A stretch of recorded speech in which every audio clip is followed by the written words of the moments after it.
Mae maramo Tapepu kurewe o Oni muintirewe o Mae maramo Num lugar. Uma rede de conexão de narrativas indígenas.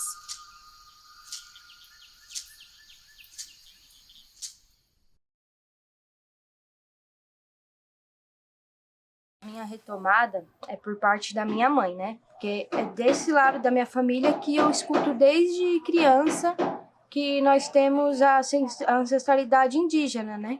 Mas na visão do colonizador, né? Do que o sistema impõe, que é sobre a descendência, né? E no meu registro estou como parda. A gente sabe que isso é um projeto que vem lá de trás já. Mas desde quando eu nasci, eu sempre falo, desde quando eu nasci, eu sei do meu pertencimento.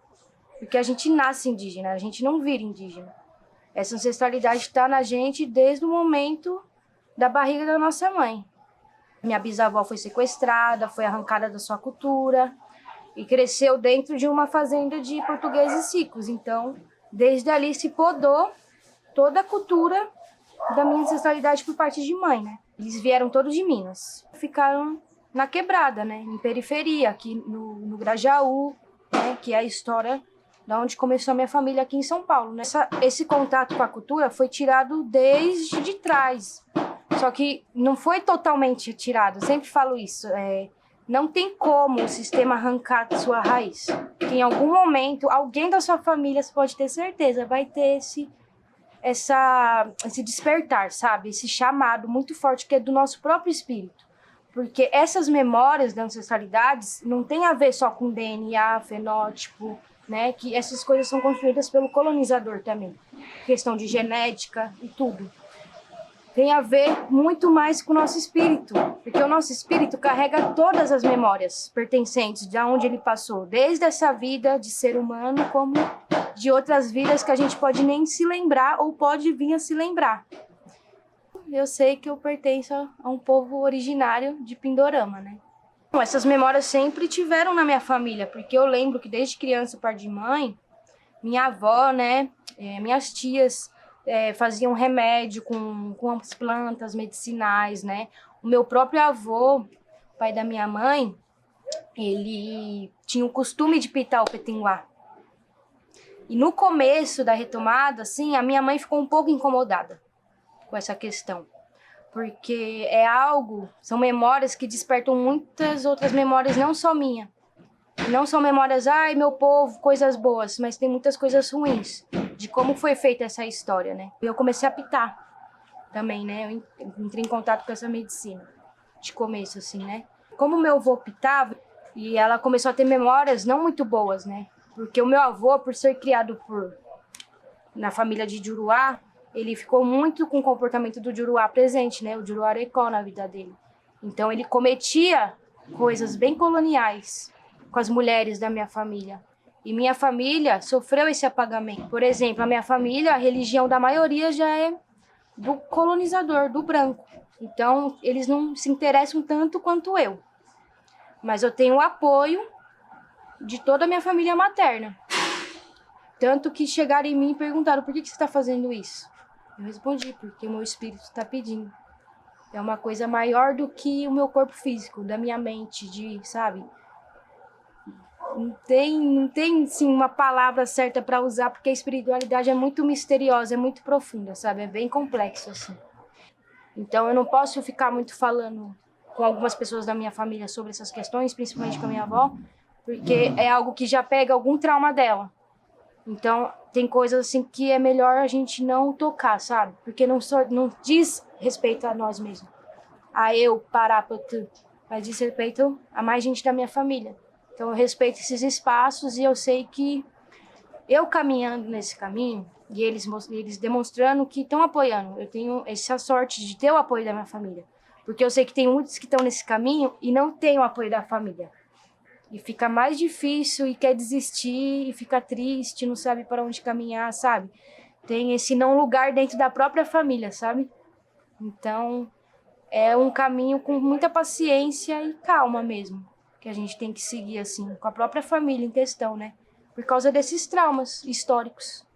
que já está dentro da gente desde o ventre da nossa bisa, do nosso tataravô, tataravó, bisavô, que veio sofrendo essas violências. E através da mulher, né, que a gente sabe, assim, nos estudos sobre energia, né, da mulher, da geração, a gente pega muito as memórias maternas, né?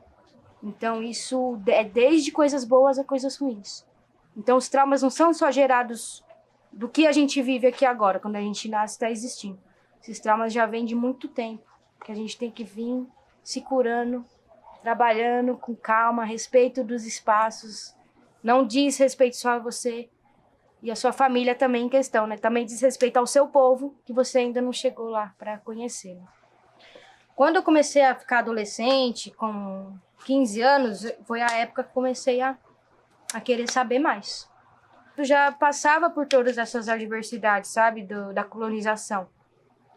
Tanto por estar lutando contra ela já, mas sem essa profundeza da ancestralidade. Eu sempre soube, só que como eu disse, eu sabia, né, pela nomenclatura colonial, que é a descendência, né, que faz você se apagar totalmente e ficar por isso mesmo. Porque quando uma pessoa te pergunta, desde criança eu escuto, porque eles perguntam pra minha mãe se eu era mestiça, não sei o quê, e minha mãe mesmo fazia o apagamento. Não, é japonês.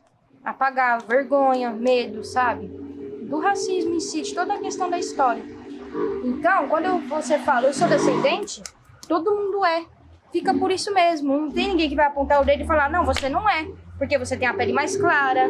Ah, porque você é um indígena de cabelo encaracolado. Você tem black, como é que você é indígena, sabe? Ah, mas você tem a pele muito preta pra ser indígena. E aí eu comecei a me adentrar, querer saber mais sobre a minha família. E a partir dos 18, mais ou menos, 19, foi aí que eu comecei a rebater mesmo essa questão, sabe? Profundamente. E de bater no peito e falar que eu sou indígena. E querer me entender como ser indígena em sociedade, de sempre... E por que eu sempre fui lida assim, querer entender do porquê que as pessoas me vinham daquele jeito. Isso fazia mesmo um sentido na minha história. E foi daí que eu descobri toda essa ruptura da minha cultura, né? Eu ainda tô nesse caminho para chegar no meu território, né?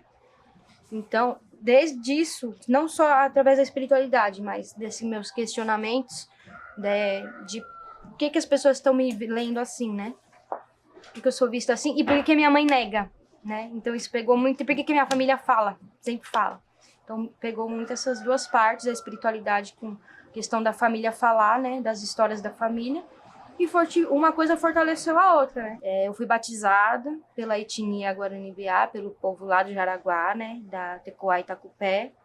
Fizemos a cerimônia, que é o Irmão-Guaraí, né, o batismo das águas, é onde a gente recebe o nome, né, onde as crianças que já estão com o espírito acopladinho ao corpo, que eu acho que é a partir de 1 ano, né, eles fazem esse ritual para dar o nome, né? Não é igual o Juruá, que já nasce e dá um nome. Não. Tem todo um ritual espiritual para você saber o nome do seu espírito. Não é um nome do Juruá, sabe? De papel lá, que você inventou na hora e vai lá e já era, registrou, sabe?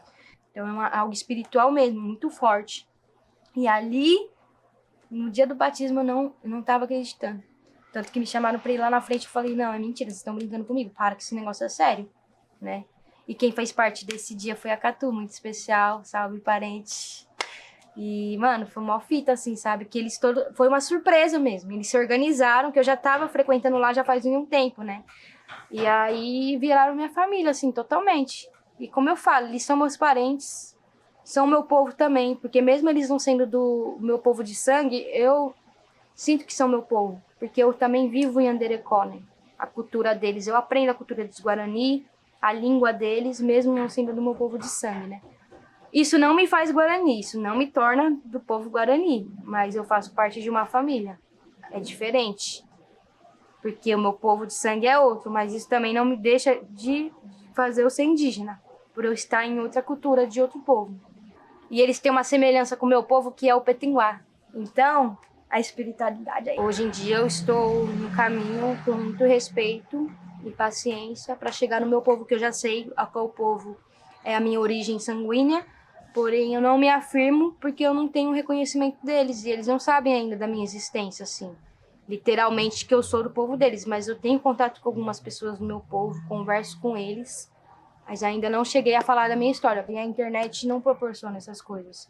E quando tem a ver com a nossa história, a melhor coisa que tem é chegar no território, sentar com seu parente em volta da fogueira, conversar, papo sabedoria, contar sua história e ver o que é permitido aí pela espiritualidade, né? Porque nem todos os nossos desejos vêm com o nosso tempo, né? Não é sobre o nosso tempo só. Tem o tempo da natureza, o tempo dos encantados, o tempo de Anderu, o tempo dos parentes que tá lá em território, porque você não sabe como é que foi o massacre lá, né? Como é que eles vão reagir com você, com uma pessoa nova, né? É a mesma coisa de amanhã alguém tá batendo na sua porta e falar, sou seu irmão. Do nada, e aí? Tem o direito? Porque isso é o que vem acontecendo, né? E o caminho não é esse. É um caminho de muita paciência, muita dor, porque tem muita dor, que quando a gente revira a história, dobra o espírito no meio. Não é um caminho para fama, para status, que não é brincadeira, é um caminho muito doloroso. Desde como foi feita a história, a gente carrega isso, como eu disse, as memórias do ventre, da bisa, da tátara, de todas essas nossas ancestrais que vieram antes de nós, né? E acaba refletindo, às vezes, muito na gente, o medo de querer se falar que é indígena também, né? Pelo próprio receio de que vai ouvir de outro indígena que já tem a cultura. Mas também não é sobre isso, gente, tá muito além desses achismos, do julgamento, que quando a gente se nega e nega o outro, que pertence ao nosso povo também, projeto da colonização. É isso de botar um contra o outro, de não se aceitar e de fazer mais ruptura dentro da própria luta e do próprio resgate como um todo. Depois que eu firmei mesmo na espiritualidade, que quando a gente firma nesse caminho da essência, as coisas começam a vir mais forte, né? Que a gente tá se desbloqueando, que a natureza o tempo todo tá dando a resposta pra gente. Tá tudo na natureza. A natureza dá tudo que a gente precisa. Então, dentro dessa questão com a natureza, eu fui chamada para cura, para esse resgatar, para esse acorda, não seja mais uma estatística para esse sistema, porque eu realmente estava pensando em desistir de tudo. Eu estava com muita depressão, então foi o chamado da floresta, né? E quando eu comecei a adentrar essa profundeza da depressão, dessa tristeza profunda, desse vazio, que também tinha a ver com a minha existência, né, de algo estar faltando, né? A gente carrega esse vazio, a gente que vem dessa retomada, a gente carrega esse vazio, né, da cultura, né, de ter sido cortado, assim, de certo modo, né? Mas como eu disse, as nossas raízes não são arrancadas, então a gente tem o chamado da própria natureza com o nosso espírito que leva a gente por esses caminhos. E às vezes a gente, no momento, a gente não pode estar compreendendo o momento, mas depois de um tempo, se você for parar para refletir em tudo que for acontecendo e conectando as coisas, você vai, nossa, são meus ancestrais soprando para continuar o que eles fizeram para eu estar aqui hoje. Veio desses dois caminhos, essa retomada muito forte.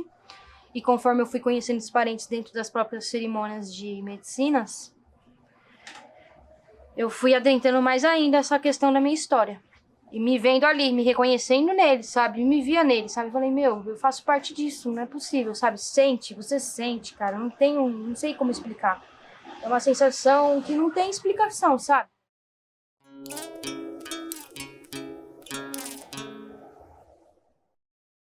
Eu quero afirmar uma coisa, não existe medicina melhor que a outra. A ayahuasca não é melhor que um petan, que o tabaco. A ayahuasca não é melhor que um rapé, não é mais forte. Não é essa a questão da medicina. E se vocês pensam isso, se vocês estão indo por esse lado, tá tudo errado. Respira, porque cada medicina é um ser sagrado, é um encantado que tá ali, que vai passar a ciência dele, a sabedoria para você, a proteção dele para você, que tá ali sempre com você. É um espírito que vai entrar em contato com o seu. Então a gente precisa ter respeito com todas as medicinas, todas elas são sagradas. Até o nosso alimento é sagrado, é medicina, tudo é medicina, tudo que vem da natureza é medicina. Então a gente tem que ter muito respeito. Mesmo que seja, é só uma comida, não é só uma comida, ainda tem um ser ali, tem um espírito ali que vai te alimentar, vai te fortalecer. Isso é muito além para o povo indígena que detém o conhecimento dessa medicina. Porque eles entram, não é o vazio. O pajé, a pessoa que está liderando o ritual, ela sabe exatamente a chave que virá. Os cantos que fazer em cada momento, por causa das energias. Coisas que muito de Uruá não vão conseguir. adentrar, nunca na vida, porque não detém, não faz parte da cultura de vocês originalmente. E muitos outros povos indígenas que não têm o conhecimento da ayahuasca também não podem não conseguir acessar, mesmo sendo um pajé de outro povo, porque aquela medicina é específica daquele povo. E quem quer trabalhar com medicina indígena não vai lá fazer cursinho de xamã, né, meu povo? Que isso daí também já tá passado, né? Não faz sentido nenhum. Você quer deter o conhecimento, primeiro você pede permissão para um povo originário, que é da cultura daquele povo originário. Porque, como eu disse, eu vejo muita gente que vai nas redes sociais fazer pergunta para os parentes que estão na mídia e sempre faz a mesma pergunta. Você usa rapé? Você usa ayahuasca? São estereótipos criados agora, né? Tá muito forte isso. Cada povo é um povo, gente. Entendam isso. Indígena não é igual, não tem o rosto igual, não tem a pele da mesma cor, não tem o cabelo igual. E cada povo é um povo, cada cultura é uma cultura diferente. Até mesmo, por exemplo, o povo Guarani, Biá, Guarani Andeva e Guarani Kaiowá, por exemplo. Eles são Guaranis, são, mas não tem nada a ver um com o outro. A língua é diferente, o modo de fazer o reza é diferente, a estrutura das tecoás, dos territórios são diferentes. E não é diferente da alimentação e nem das medicinas. Então, em cada território que vocês forem, de cada povo, eles vão ter uma medicina diferente. Você quer aprender? Vai com o povo originário. Não fica aí viajando, fazendo mistura, achando que é a bruxaria e depois a lei da natureza cobra. Depois não tem como voltar atrás, ficar doido, botar a culpa na natureza, porque a culpa é de si mesmo. A forma que você usa as coisas, tudo que você coloca para dentro de você. Medicina não é droga para vocês levar para rave, para fazer festa, sabe? Tá muito além disso. Como eu disse, é um espírito que você tá lidando. Cada medicina tem um espírito. Não é que vocês não podem usar as medicinas ou querer conhecer e querer ministrar algum trabalho, mas eu já acho muito errado fazer isso fora dos contextos originários e ainda mais vocês abrirem uma casa de medicina e nunca ter chamado um indígena para fortalecer em ritual, nunca ter chamado um indígena da própria cultura para fazer um ritual e fortalecer não só a sua casa, né, mas os próprios parentes que trabalham com aquilo, porque tem muitos indígenas que detêm os conhecimentos da ayahuasca, do rapé, que eles sobrevivem dessas medicinas, né, que eles tiram renda dali, é que nem o artesanato, né, as artes indígenas, é a mesma linha. Então eu acho errado a gente fazer esse desvio totalmente dos povos originários e começar a fazer adaptação de ritual, misturar coisa que não tem nada a ver. Eu acho que vira uma bagunça, que quem entrou ali para sair melhor sai pior, sabe? Pode não perceber, mas bagunça mais ainda a espiritualidade. Não é que não, mas a espiritualidade é uma coisa só, não é isso. Mas cada coisa tem a sua ordem de ser seguida, tem a sua sabedoria e a sua ciência. Cuidado, porque vender ayahuasca, fazer ritual é fácil. É festa, é superficial. Agora você saber a profundeza disso,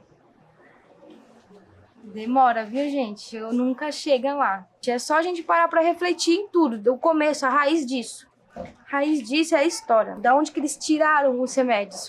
Da onde que eles tiraram o conhecimento? Como que eles sabiam? Eles pisaram num território que eles nunca tinham pisado antes. Como que eles sabiam dos remédios? Eles não sabiam. Quem passou a sabedoria para esses povos foram os povos indígenas. Estão fazendo, assim, capitalismo com as medicinas e não é sobre isso. Esse caminho não é sobre isso. A gente precisa ter muito respeito porque são espíritos que estão ali. Mas eu tenho fé que precisa ser feito políticas públicas. Infelizmente, precisamos agir. Infelizmente não, felizmente também, né? Usar a ferramenta do Juruá Coelho contra ele mesmo, contra o mal que ele está fazendo. Roubando as medicinas. A própria pessoa de má índole pega aquilo e não tem retorno para o próprio parente que passou o conhecimento. E fica por isso mesmo. Eu espero que façam alguma coisa perante a isso. Porque eu vejo que se não fizerem, infelizmente, a gente vai ter uma crise até dentro das medicinas da floresta. Principalmente a ayahuasca, que eu vi que está quase entrando em extinção.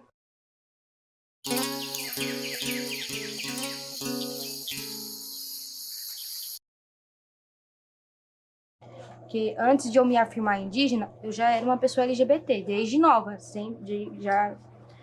Falei com meus pais, assumi desde nova isso. Na época eu me entendia como uma pessoa cis, né? Que eu era muito nova, não tinha tudo essa ampliação de hoje em dia que tá tendo, né? Da gente saber o que a gente é e ter um nome para isso, né? Então, naquela época eu sofria a questão do machismo, né? Que ainda sofre porque eu tenho um corpo feminino. E a questão da lesbofobia. E a sigla já era menor, era GLS antigamente, né? Então já, tipo, o negócio era um não lugar total, né? Porque já apagava outras pessoas, é outra questão de apagamento. Hoje em dia, eu sei que eu sou uma pessoa trans, não binária, porque eu não me vejo dentro dessa cisgeneridade, porque essa cisgeneridade é algo totalmente criado também pela colonização e pela própria igreja, né? Eu sempre fui, desde que eu nasci, que eu tinha esse conflito com o meu sexo, né? Eu até falava com a minha mãe que eu não queria ser mulher, por não sentir, né, dentro dessa normatividade que inventaram, né? Toda essa criação de gênero veio do ser humano. Como é que é isso na natureza? Como é que eles se pertencem? Como é que eles se sentem, né? E é sobre isso com a gente também. Eu não me sinto uma mulher cis, porque eu não sou. Esse sistema que inventou isso não faz parte de mim. Mano, o problema do Juruá, com essa cultura deles, é querer dar nomes à própria natureza, né? Que são energias que existem dentro de nós, que essa simples nomenclatura não abrange essa existência toda.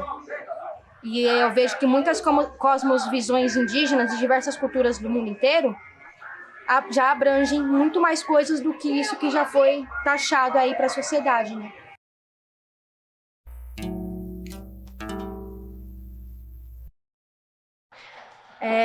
Eu sou formada em fotografia, né? Fiz a faculdade no sistema do Juruá aí. E foi um processão essa faculdade, assim. E essa faculdade que eu estudei, uma faculdade super elitista, assim. Surreal, assim, fora da minha realidade, da realidade da minha família. E quando eu entrei lá, quando eu descobri que eu passei, foi uma felicidade enorme, né? Foi uma luta, assim. Eu descobri que eles estavam dando bolsa. E eu vim dessa educação precária, né? Porque a minha vida inteira eu estudei em colégio estadual. Então, é pela metade dos conteúdos que a gente tem, né? De um colégio particular, por exemplo. Então, é outra realidade. Quando eu entrei lá, eu achei que eu não ia aguentar ficar. Na minha visão, ia ser muita superficialidade. E a minha essência não ia dar conta de bater de frente com isso, né? A faculdade foi um pouco complicado para mim, porque eu era a única indígena do rolê. Não vi mais ninguém. Nenhuma... Lá tem 2 núcleos, né? Em nenhum desses 2 núcleos da instituição não via ninguém, nenhum indígena. E poucas pessoas pretas, pouquíssimas. Dava para contar no dedo, assim, sabe? Então era um rolê muito burguês, vocês têm ideia, assim, sabe? E eu pensava que não ia me encaixar ali, que eu ia ser julgado, sabe? E realmente eu fui julgado, não passei despercebido, né? Tinha vezes que eu fazia rezo antes de ir pra aula. E eu me pintava, né? Fazia os grafismos de proteção, as pinturas. E às vezes levava meu petinguá pra pintar lá. Então eu já fiquei bem visada lá na faculdade, né? E desde o início, por ser bolsista e estar nessa linha periférica e ser um ser indígena, eu sofri muito ataque lá dentro. E não foi pelas pessoas que estudavam lá, no caso, né? Tinha essa sensação, né? Do não lugar mesmo, de estar ali, velho, nossa. Não é o meu lugar, mas ao mesmo tempo sabe? Porque eu posso estar ali e usar aquilo como uma ferramenta de luta. Não uma ferramenta para me engrandecer, porque isso não tem sentido, gente. O ser indígena, ele é coletivo.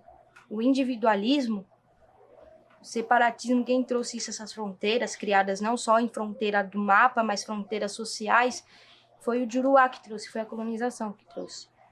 Eu penso que a gente não pode desistir, que a gente precisa estudar sim, usar essa ferramenta que o Juruá criou para construir algo para nós, no coletivo, e não para mim, para tu. Minha arte não é para mim, é para todos.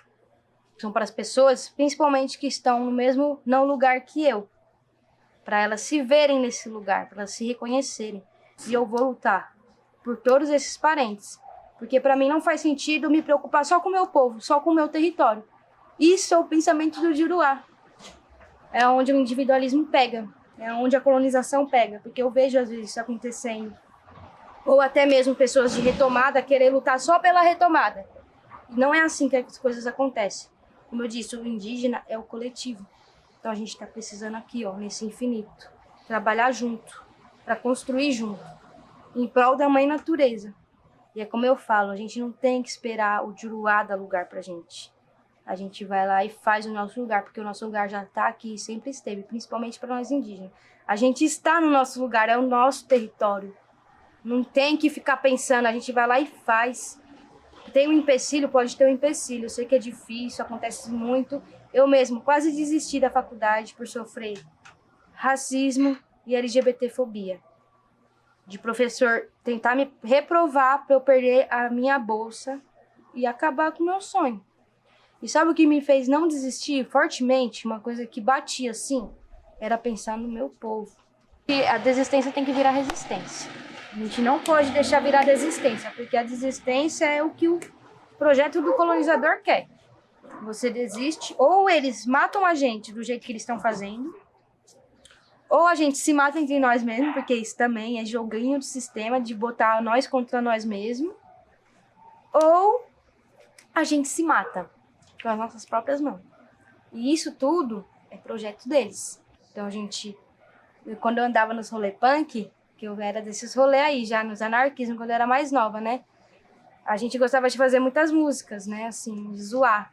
E uma delas, que eu nunca esqueci, uma frase de uma delas, que era: use o sistema para destruí-lo. Se a gente está aqui hoje, principalmente os povos indígenas, dentro desse sistema, faculdade, não sei o quê, não é que a gente deixou de ser, nossa essência se apagou, que a gente cresceu na cidade sem o contato com a nossa cultura. A nossa essência está aqui vivona. E o importante da gente estar dentro desse sistema e acessar ele cada vez mais, todos os espaços, é colocar a nossa cosmovisão dentro dele. Assim, ó. Igual ele faz com a gente. É induzir, eles não induzem a gente entrar lá no núcleo e hackear o sistema, entendeu? Hackear ao nosso favor, do coletivismo dos povos periféricos. E da Mãe Terra, primeiramente, gente. Primeiramente, a luta é pela Mãe Terra, sempre foi. Então, foi muito forte, assim, tanto que a espiritualidade se mostrou lá pra mim em aula. Tive aula com uma professora que eu nunca tinha visto isso na minha vida. Ela pedia pra gente fazer meditação antes de apresentar seminário, sabe? Então, teve umas coisas assim que começou a puxar e aquilo, a própria espiritualidade dessa conexão começou a me aliviar, sabe? E a faculdade teve uma chavinha muito importante, uma professora minha que eu sou muito grata até hoje, que ela quis fazer um projeto com a gente em aldeias, né, em territórios indígenas. Tá vendo a espiritualidade aí de novo? Num lugar que eu achei que era o meu não lugar. Mas não era o meu não lugar, era o meu lugar e é o lugar de todos os parentes que quiser estar dentro desses lugares. Então, a partir desse projeto, virou totalmente a chavinha. Foi ali que deu a liga pra eu estar do jeito que eu tô hoje, sabe? E ali eu conheci. Ela pediu pra mim fazer esses contatos, que ela já sabia que eu estava envolvida nisso. Isso foi em 2016 para 2017 e 2018. Esses anos, assim, sabe? E foi nesse tempo que ali ligou total. Ali eu vi que era isso mesmo. Fui fazer os trabalhos nos territórios, primeiramente lá de Parelheiros, né? Ali eu conheci o Kunumi, parceirinho até hoje, a família dele, o Olívio. E ali deles que eu comecei a falar, não, é isso aqui mesmo, sabe? Eu já vinha me autoafirmando. Só que a hora que você pisa num território ancestral, cara, seu espírito já desdobra tudo. Já vem todas as memórias dos seus ancestrais junto. Não tem nem o que dizer, assim, sabe? É muito forte, muito forte. E foi com os Guarani Biá que eu tive esse reconhecimento como indígena, né?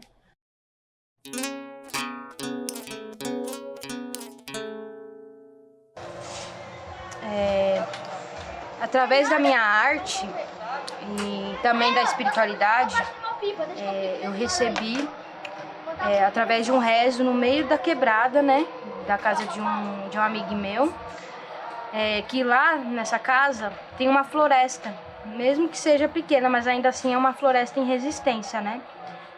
Trazer toda essa vida de volta pra cá, né? Então, quando eu tava rezando lá, eu estava passando por um momento de entender o que eu estava fazendo com a minha arte, né, na fotografia, de como que eu ia lidar com ela. Depois da faculdade também, já faz um tempo que eu já tinha me formado, e eu estava trabalhando em algumas questões de fotojornalismo, né, e documentários. Só que tinha alguma coisa ali me falando que eu precisava fazer alguma coisa, tinha que fazer uma coisa maior, alguma movimentação mais do que eu estava fazendo, sabe? Então ali naquele dia no rezo, no meu Petenguá, eu conversei com os encantados daquela floresta e com a própria floresta. E eles me sopraram um nome. E esse nome foi o nome do meu projeto que está aí, né, nas redes hoje em dia, no Instagram, que é o Floresta Periférica. E quando me veio esse nome, na hora que eu ouvi esse nome, no rezo, eu comecei a visualizar de cima, né, a periferia e todas as florestas que resistiam, né, dentro dessas cidades e principalmente da periferia. E o nome Floresta Periférica tem muitos sentidos, né, na verdade. E quando eles começaram a construir os centros da cidade, o centro em questão era ocupado por esses povos periféricos, espalhados, povos indígenas, povos pretos, né? E os povos que estavam miscigenados entre o povo preto, indígena e os colonizadores, né? Então o que eles fizeram? Pegaram essas pessoas e jogaram para a margem. E foram jogando todas para a margem. Então tudo que para eles era bom ficava no centro. Por isso que os comércios, o centro é o comércio. As pessoas vinham de fora do país fazer comércio no centro. Por que não na periferia? Porque a periferia foi exatamente para isso. A periferia foi criada para jogar esses povos que eles taxaram, classificaram como seres selvagens, como seres incapazes, seres que não faziam parte da civilização e que não poderiam fazer. E que se fizessem, deveriam servir a eles, né? Como hoje, até hoje é assim. E tem outra questão de periferia, né, da palavra periférico, que tem a ver com o nosso corpo, com o nosso organismo. Que eu ouvi de um amigo isso, eu achei muito louca essa teoria. Vocês já perceberam que quando a gente se machuca, o corpo, machucado mesmo, que abre ferida, por onde que ela vem fechando? Como que ela vai se fechando para curar? É pelas periferias. Eu me arrepiei agora. Então é isso que eu venho trazer com essas duas palavras. Que o periférico também não tem só a ver com todas essas questões políticas que eu falei, tanto do ser humano quanto dos outros seres. Mas tem a ver com essas feridas que deixaram na gente e saber que o periferia, a cura vem da periferia, porque o nosso machucado no corpo, as feridas, elas vão se fechando pela periferia. A periferia vai fazendo o processo até chegar no centro. E é sobre isso. Nós, da periferia, temos que se juntar e fazer essa cura até chegar no centro, nesse núcleo da colônia. Porque eu acredito que é da periferia que a cura vai vir. A gente não pode se perder.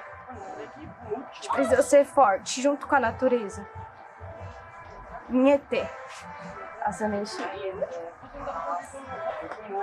Então, Floresta Periférica veio com esse intuito de curar, de retomar e de reforçar a nossa essência, da gente ir atrás da nossa história. E mesmo que vocês não indígenas, né, não façam parte dessa cultura que desde sempre está junto com a Mãe Terra, vocês também têm o coração ligado com a Mãe Terra. Só que o problema é que os ancestrais de vocês que fizeram toda essa história, eu sei que vocês não têm culpa, tem muitos que não trabalham com isso. E, ao contrário, que lutam pela Mãe Natureza também. Que ainda tem aquela essência ali junto com a Mãe Terra, porque todo ser tem essa essência ligada, esse cordão umbilical. Só que esse sistema ele tá cortando. Ele vai podando até você não ter mais nada. Então a Floresta Periférica é essa arte de resistência para trazer as pessoas de volta não só para a sua essência de ancestralidade, né? Mas também a sua essência em conexão com o ventre da Mãe Terra.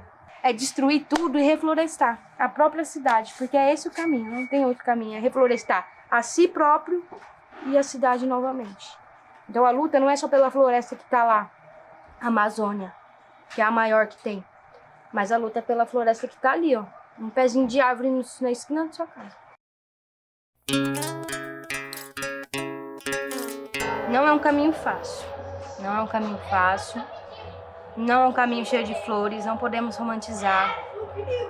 É uma história já que vem de muita dor, principalmente essa do apagamento que nós sofremos, de ser arrancado da nossa cultura à força, não por querer, né? E é um caminho de muita paciência, sabedoria, de muita observação e respeito pelos espaços de cada ser. Porque a retomada, ela não tem só a ver com a gente, com a nossa família. Ela tem a ver também com, se a sua cultura não foi dada como extinta, né? Porque muitas foram dadas como extintas e, infelizmente, às vezes você pode fazer parte dessa cultura que foi dado como extinto e não ter parentes no território, né? Mantendo a cultura viva. Primeiro você precisa respeitar os parentes que estão na base. Porque esses parentes, eles foram os parentes que conseguiu resistir para guardar esse tesouro que a gente tanto quer do nosso espírito, que é a nossa cultura. Porque para mim, a retomada, de verdade, ela tem a ver com o nosso espírito, com uma vivência do que a gente é. E não a ver com mídia social, com status, com capitalismo. E, infelizmente, a retomada está indo muito para esse caminho do oportunismo. Isso vai... As suas ações, elas vão movimentar em tudo. Elas interferem em tudo. Tanto na sua família, em você, tanto como no seu povo e em outros povos também. Com essas questões de oportunismo, e com toda a história junta, vem se criando muitas barreiras, assim. Por mais que estejam também abrindo outras, porque estou vendo muita gente se doer quando os parentes de base vêm explicar sobre a cultura deles, e as pessoas começam a fazer maior treta, causar mais barreira, e ainda debocham da cara dos parentes que tá cobrando. E prejudicar mais ainda a retomada. E a retomada não tem só a ver, quero ressaltar, não tem só a ver com o povo da cidade.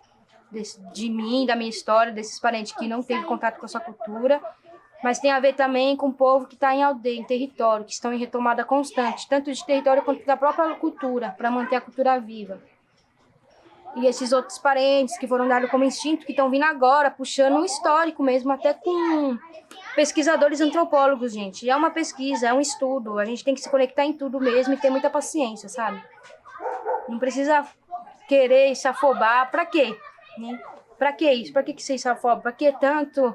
Eu sei que é importante a gente ter o reconhecimento do nosso povo. Não tem sentido você querer ser indígena por causa de um pedaço de papel que vai estar lá escrito que você é indígena na sua certidão de nascimento. Não é sobre isso. Porque isso é projeto do sistema novamente. Foi criado lá atrás.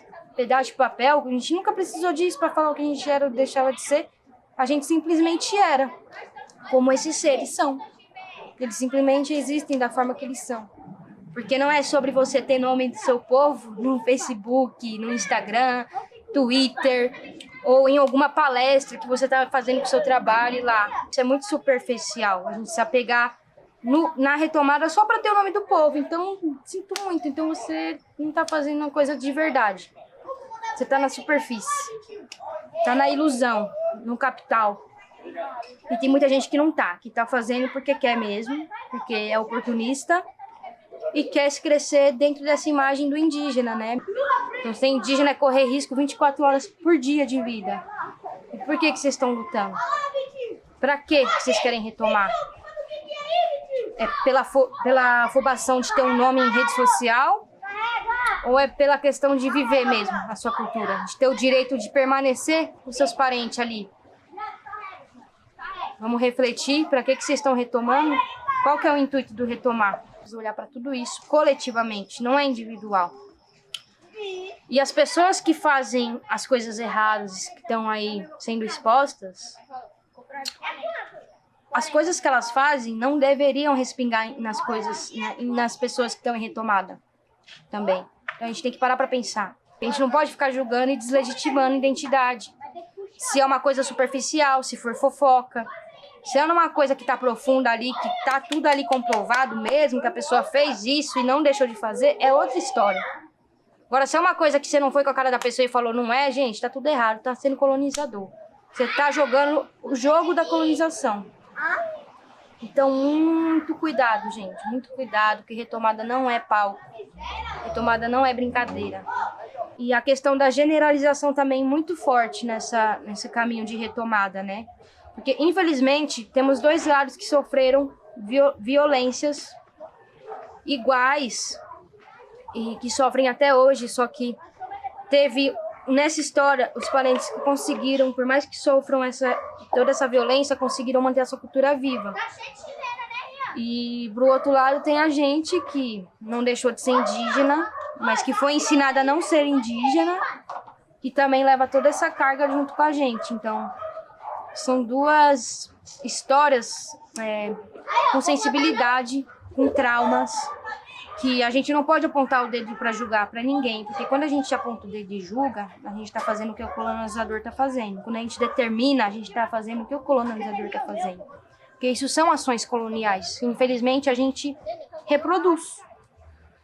E não é que a gente é mal por causa disso. Não, tem muitas pessoas, a maioria das pessoas estão reproduzindo isso por causa da história, porque foi ensinado. E a gente acaba se perdendo no meio disso. Só que isso é lucro para quem? Não é lucro para a gente. Não é lucro para quem está em retomada e não é lucro para quem está na base. Isso é lucro para o sistema, novamente. É o ganho para o colonizador, novamente. Porque isso é uma das cláusulas do sistema deles, né?